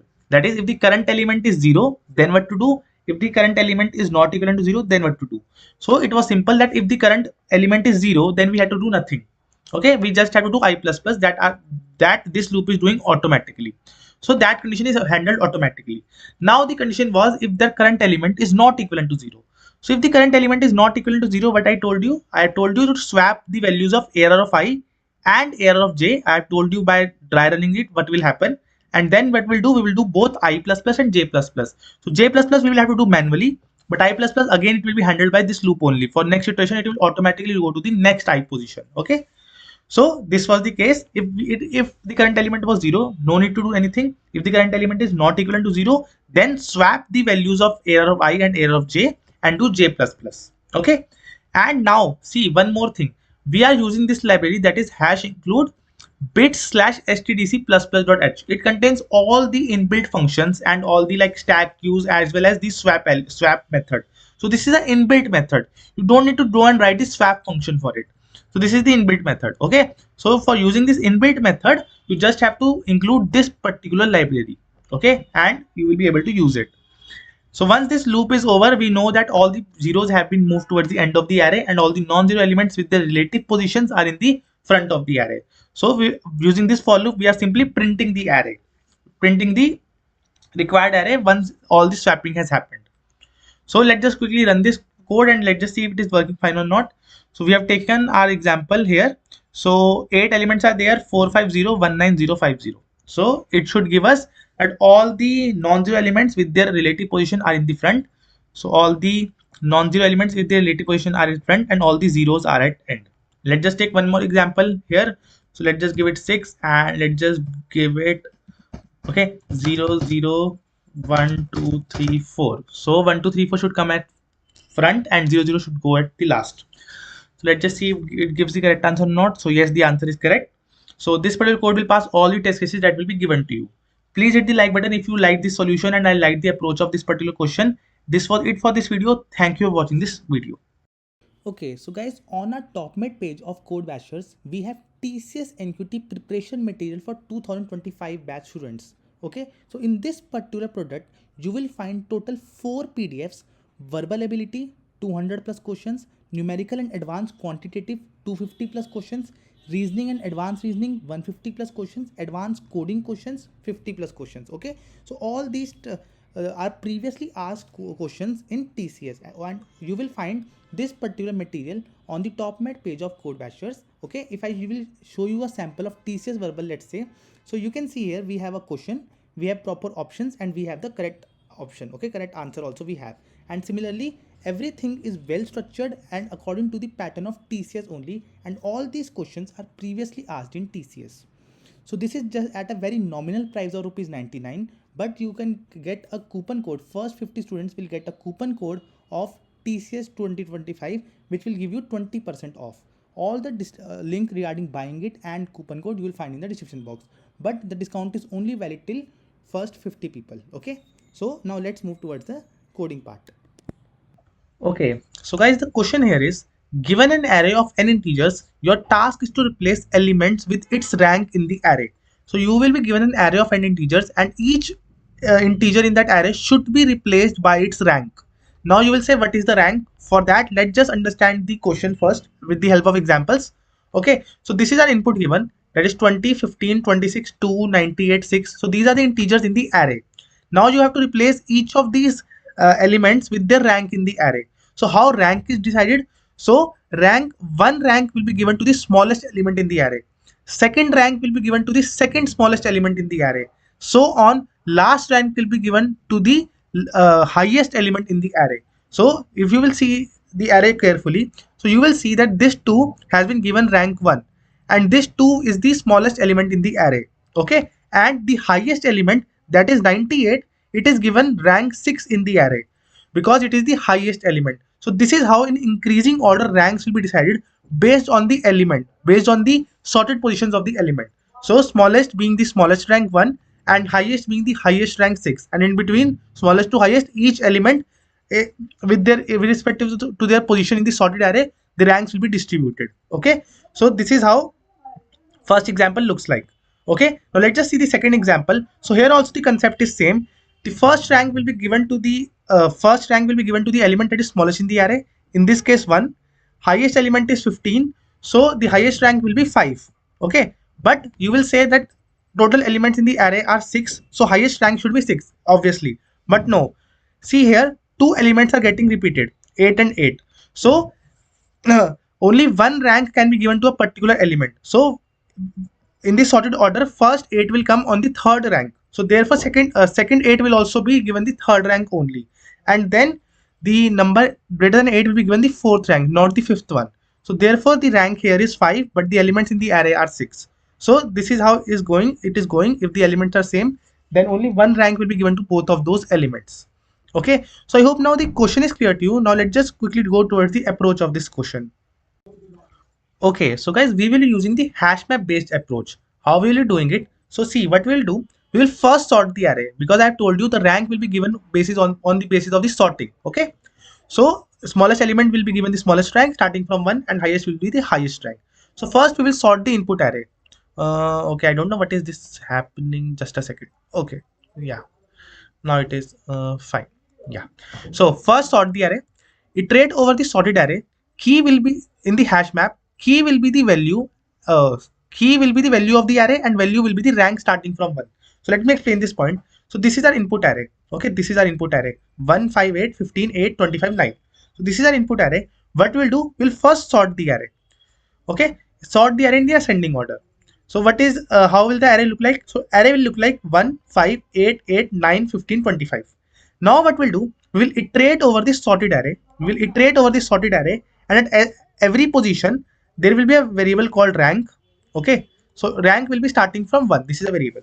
Now at every element we will check whether that element is in the hash map currently or not. If it is not in the hash map, we will add it in the hash map, and we will give the key as this element and value as the rank.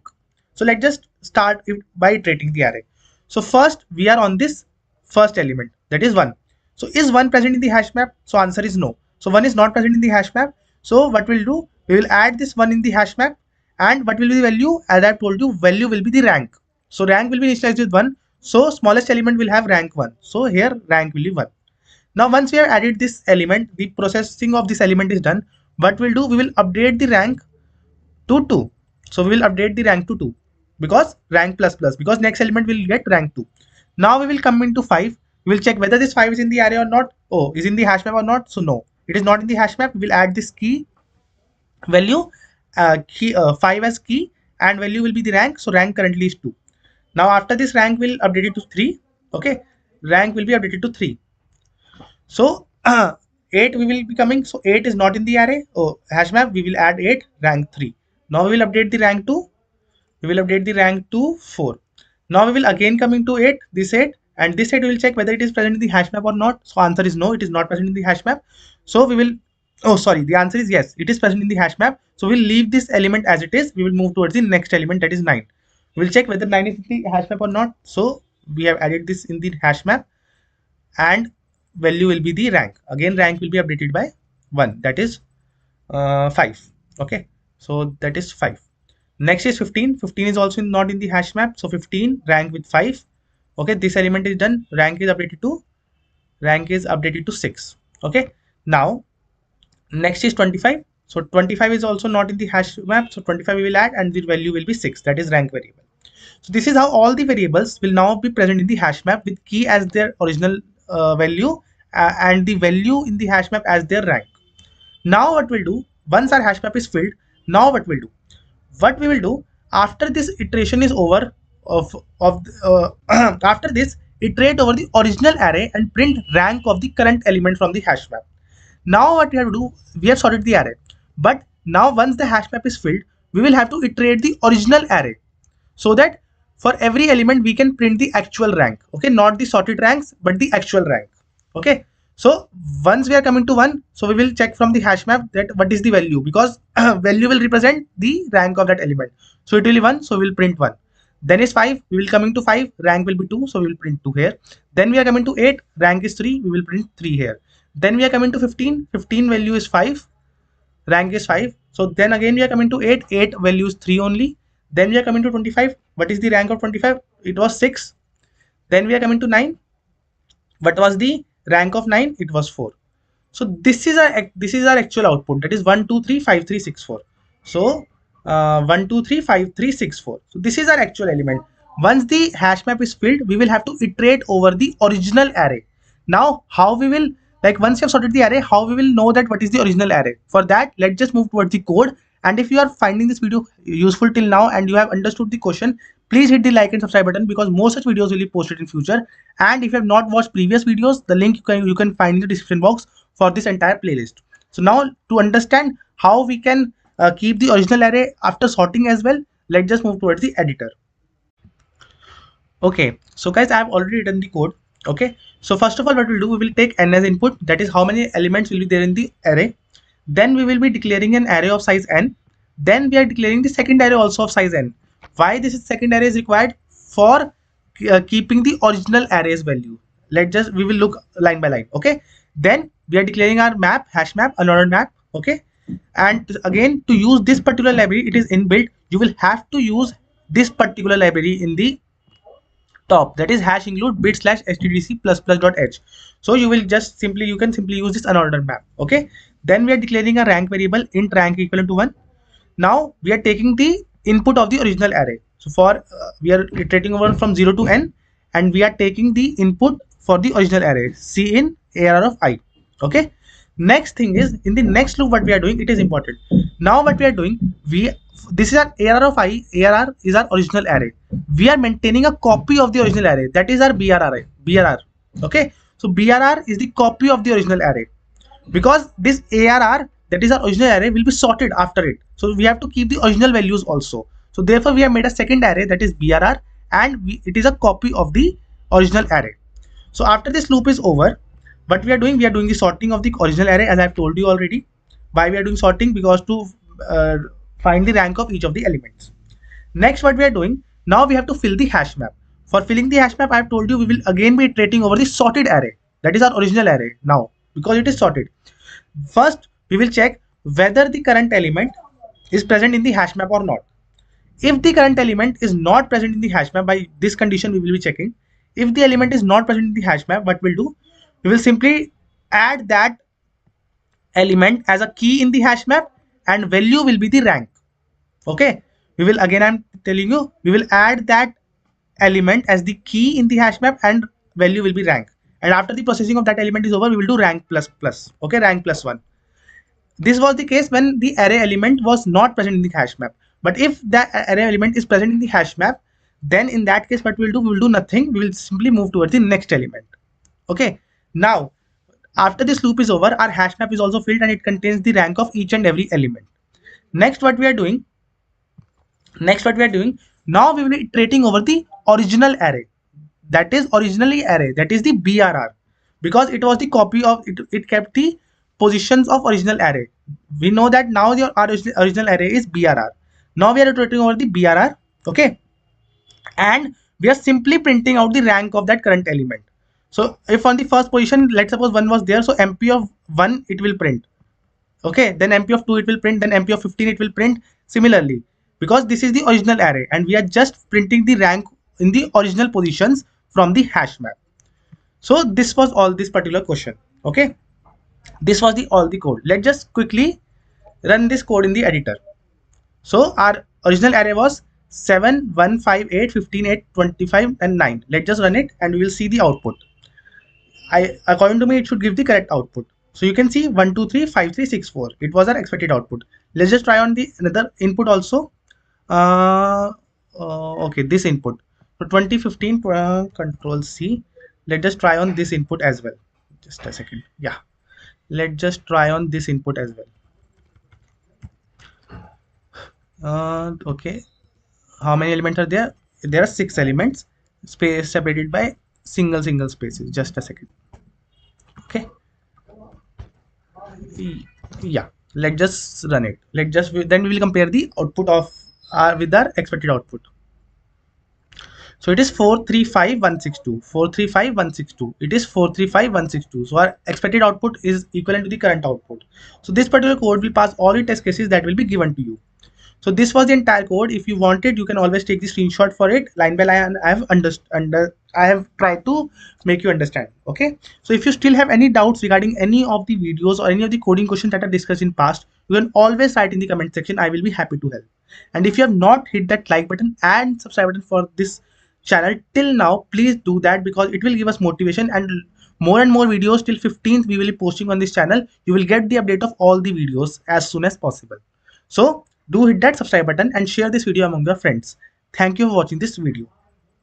Okay, so guys, on our top mid page of Code Bashers, we have TCS NQT preparation material for 2025 batch students. Okay, so in this particular product, you will find total 4 PDFs: verbal ability 200 plus questions, numerical and advanced quantitative 250 plus questions, reasoning and advanced reasoning 150 plus questions, advanced coding questions 50 plus questions. Okay, so all these are previously asked questions in TCS, and you will find this particular material on the top mid page of Code Bashers. Okay, if I will show you a sample of TCS verbal, let's say, so you can see here we have a question, we have proper options, and we have the correct option. Okay, correct answer also we have.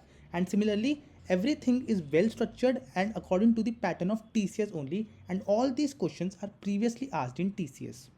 So this is just at a very nominal price of rupees 99, but you can get a coupon code. First 50 students will get a coupon code of TCS 2025, which will give you 20% off. All the link regarding buying it and coupon code you will find in the description box. But the discount is only valid till first 50 people. Okay. So now let's move towards the coding part. Okay, so guys, the question here is given an n into n matrix and an integer x, find the position of x in the matrix if it is present. Otherwise, print element not found. Every row and column of the matrix is sorted in increasing order. The designating algorithm should have linear time complexity.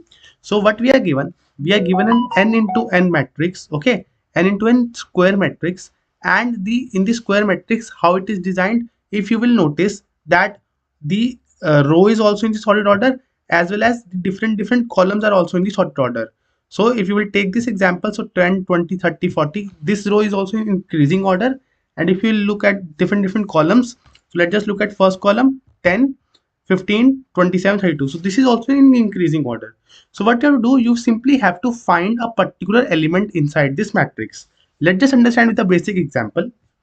So this is an n into n matrix that is given to us, 4 by 4 matrix. The target value is x is equal to 29. So you have to find the position of 29 inside this particular matrix. Okay. So see, just the things that are given are the row and column are in the increasing order. So here you can see that is 29 present inside this matrix. So if you will look closely, so this is 29. So answer is yes, the 29 is present inside this matrix. And once you have found that position, you will have to print that position. Okay, that 29 is present at 2, 1 position. That is second row starting from 0 index and the first column starting from 0 index. But there might be a case where the target value, that is in this case x is equal to 100, this particular thing, this particular value is not present inside this matrix. Okay, so in this you will have to print element not found. So these are two examples. So it is very simple, just that you have to find the given element inside the matrix. The first approach that you will be thinking in your mind, okay, what you will do, you will simply iterate over the matrix and you will check for each of the element if that element is equivalent to the target element or not. If it is, so it means it is present, and if it is not, then it is not present. But that approach will be done in the x big O of n square complexity. But the catch here is that we have to design a solution which will be running in the linear complexity. Okay, if you will like go to every element and check, okay, this element is equal to target or not, then it will be done in big O of n square complexity. But the same thing we have to do in the linear complexity, and the things that we are given is that the row and column are in the sorted order. So let's just quickly move towards the approach part. We will see how the approach is working. Okay, so this is an input matrix. The rows are also in the increasing order and the columns are also in the increasing order, and our target value is 29. We have to find the position of 29 in this matrix. If it is present, we will have to print the coordinates of that. If it is not present, we simply have to print that elements not present. So we have to do this in the linear order, not in the n square method. It is very simple, just iterate over the array and check for each element. That is n square approach, but we have to do in the linear approach. In that case, what we'll do? So what we'll do, we will take two pointers. One is the j, which will be pointing towards the column. Then is I, that will be pointing towards the row. So we will begin our j and I with the last element of the first row. Okay, last element of the first row, this element. That is j is equivalent to n minus 1, I is equivalent to 0. So we will point I and j to the last element of the first row. Okay, this thing is clear. Now what we'll do, we will check whether we know that these columns these rows are also in the increasing order, and if we'll talk about this column, this is also in the increasing order. This thing we know. Now we will check whether our current element, that is 40, is it equivalent to 29? No, it is not equivalent to 29. Then we will check two things. If the current element is either greater than target or is either less than target. So 29, target is 29 and we are having current value as 40. So it means that the current value is greater than the target. So So it means that the target is less than the current element. So and we know that this row is in the sorted order. So if this is the case, then what we'll do, we will move towards the lower sides, okay, where we can find the possible lower answer, because current element is greater than target. So if target is present inside the matrix, then we will have to move towards the lower part of that matrix, okay, where lower elements are present. So currently we are 40 and the target is less than 40. So what we'll do, we'll move towards the lower part. So what we'll do j minus minus. We'll simply go here. Okay, we'll simply go here. Okay, that j minus minus we have done if the current element is greater than the target. Now what is the current element? So current element is 30 because I is pointing to 0 and j is pointing to n minus 2. So current element is 30. Again we will check whether our current element is greater than target or is it less than target. So current element is 30, so and target is 29. So it means that current element is greater than the target. So again we will move towards the lower part of the matrix where lower levels are present, and where the lower levels are present, it is present on the left of j, because from starting from j equal to 0 till j equal to n, it is an increasing order. So we will move towards the, earlier we were at 30, so we will move towards the lower positions or lower numbers. We will have to move j towards the left side. Okay, now the current element is 20. Okay, now we know that, okay, current element is 20 and target is 29. So it means that the target is now greater than the current element. And where are the greater elements present? Greater elements are present towards the lower side of the matrix, because the columns are also sorted in increasing order, 20, 25, 29, 33. So it means that, okay, current element is smaller than target, so we have to move towards the higher elements. To move towards the higher element, we will move I now. We will do I plus plus. We will move towards the next row, because we know that at downside of the matrix the greater elements are present. Okay, now the current element is 25. Now we will check, okay, so is 25 less than 29 or it is greater than 29? So it is less than 29. So again you have to move towards the higher numbers. Higher numbers are present to the below of the matrix. So below of the matrix we will go. So it is now I plus plus we will do. Now the current element is 29 and yes, target is also 29. So we have found the element. We will simply print the position of I and j. So I is 2, j is 1, 2 comma 1 will print. We have found the element. So I hope this thing is clear to you. Now even if this thing is not clear to you, let's just now find out 100. That is the next test case. Again what we'll do, we will start with this. I and j will start with the last element of the first row, 40, and we have to find 100. So 40 is less than 100. So what we'll do, to move towards the larger elements, we will move I towards the below. We will do I plus plus. Now 45, 100 is again greater than 45. So we will have to move towards the larger values.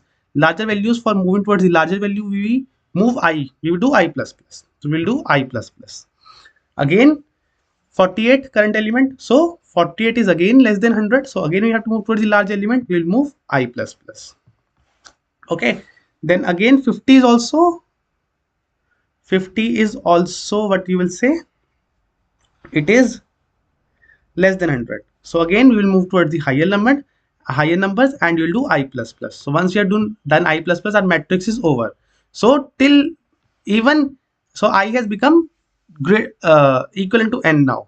Okay, and j is still there. So if any of the variables, if I becomes equivalent to n, then we will break, or j becomes less than 0, because currently j equivalent to n minus 1. If this j goes and becomes less than 0, then also we will break. So if either of the conditions are true, we will have to break. If I becomes equivalent to n or j becomes less than 0, we will have to break. In that case, we have not found the element. This approach is known as the staircase method of finding the element inside a sorted matrix. Okay, I hope this approach is clear to you. Now let us quickly move towards the coding part of this particular question. Okay, so guys, for saving time, I've already written the code. Let's just read line by line. Okay, so first of all, n is the number of rows and number of columns present, because it is a square matrix, so number of rows and columns are same. Then we are doing input of n. Then we are declaring a variable bool found is equivalent to false, because we have to check whether we are able to found the element or not. It will be used later. Then we have declared the 2D array. Then we have taken the target value, that the element that we need to find. So these loops are for taking the input for the array. Okay, I have written the code in C++. Then we are doing C in target, that is the element that we need to find. If we are able to find the element, Then what we'll do, we'll simply print the coordinates or I or j position, and if you're not able to find the element, we'll print element not found. Then I told you that we will begin our search from the last element of the first row. So it will be j is equal to n minus 1 and I will be 0. Then we will be iterating over the array in the staircase manner. And I've told you what will be the break condition if either of the conditions is is false. That is, we have to iterate while our j is greater than or equal to 0. Till that point we have to iterate, and if our I is less than n. So if within the boundaries we have to iterate. If any of these conditions becomes false, it means we have to break out of the loop. It means that the element is not found. Then once we are inside the loop, if the current element is equivalent to the target, we'll simply print out the coordinates, okay, and we'll print found is equal to true, that we have found the element, and we will break from the loop. In the other case, if our current element is greater than the target, then we'll move towards the lower part of the matrix. Lower part in the sense that where the small elements will be present. So that will be a column behind one. So we will do j minus minus. In that case, if we have to move towards the smaller elements. Else is the case where our current element is less than target. In that case, we have to move towards the bigger elements. And for moving towards the bigger element, we will do I plus plus. That is toward moving towards the next row, because the elements are in the sorted order in rows as well as in the columns. So by this we will be iterating over the array, and if our found variable is true, then we will not print anything. If our found variable after iterating over the array is still false as we have initialized it, then it means that element is not found, and we'll simply have to print not found. So this is the entire code that you have to write for staircase pattern. Let's just see with the help of an example. So we have taken a matrix of 3 into 3, 1 2 3 4 5 6 7 8 9. These are the inputs. Input should be in the increasing order, and 10 is the element that we are trying to find. So in this case, element not found should be printed. So let's see. So yeah, not found is printed. If we will, like, let's just suppose we have to find 9. So in this case, 2 comma 2 should be printed. That are the coordinates starting from 0 index. So 2 comma 2 should be printed. So yeah, 2 and 2 is printed. So this is how you will have to write the code in your exam. This will pass all the test cases that will be given to you. So I hope you have liked the video, and do hit that subscribe button, because a lot of interview experiences will also be posted on this channel. So make sure that you are present on this channel and do not miss any of these updates. Thank you for watching this video.